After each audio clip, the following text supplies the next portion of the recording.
Hi friends, welcome to బహే రుచి. ఈరోజు వీడియోలో మనం రెగ్యులర్గా హోటల్కి వెళ్ళినప్పుడు పల్లి చట్నీతో పాటు ఇచ్చే రెడ్ చట్నీని ఎలా తయారు చేసుకోవాలో చూద్దామండి. ఈ రెడ్ చట్నీ చేయడం చాలా ఈజీ అండి, అలాగే చాలా టేస్టీగా తయారు చేసుకోవచ్చు.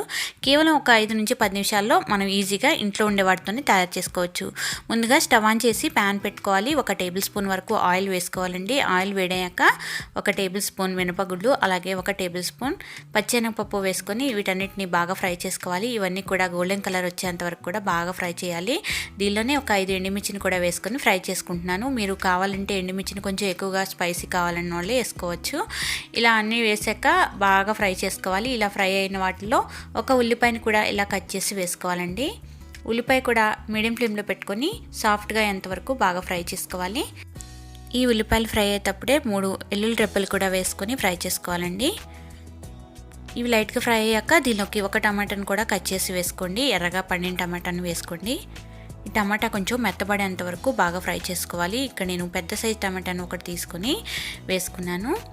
దీనిలోనే ఫైనల్గా ఒక చిన్న నిమ్మకాయ సైజ్ అంతా చింతపండు వేసుకొని ఒకసారి బాగా కలిసేలాగా మిక్స్ చేసుకోవాలి. దీనిలోనే ఫైనల్గా ఒక 1/2 టీ స్పూన్ పసుపు వేసేసుకొని ఒకసారి అంతా బాగా కలిసేలాగా మిక్స్ చేసుకున్నాక స్టవ్ ఆఫ్ చేసేసుకొని పూర్తిగా చల్లారాక ఒక మిక్సర్ జార్లోకి వేసుకోవాలండి. ఇలా మిక్సర్ జార్లోకి మొత్తం వేసేసుకున్నాక దీనిలోకి మనం రుచికి సరిపడా ఉప్పుని వేసుకోవాలి.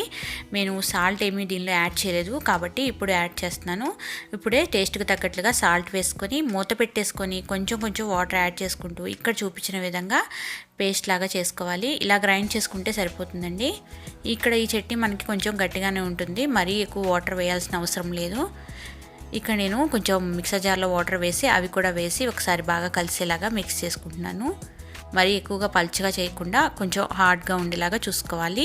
ఇప్పుడు చట్నీకి తాలింపు కోసం స్టవ్ ఆన్ చేసి ప్యాన్ పెట్టుకొని 1 టీ స్పూన్ వరకు ఆయిల్ వేసుకోవాలండి. ఆయిల్ వేడాక 1/2 టీ స్పూన్ వరకు ఆవాలు, 1/2 టీ స్పూన్ జీలకర్ర, 1/2 టీ స్పూన్ పచ్చెనగపప్పు, 1 ఎండుమిర్చి, అలాగే కొద్దిగా కరివేపాకు, కొద్దిగా ఇంగు వేసుకొని ఫ్రై చేసుకోవాలండి. ఇవన్నీ ఫ్రై అయ్యాక దీన్ని చట్నీలో వేసుకొని బాగా కలిసేలాగా మిక్స్ చేసుకోవాలి.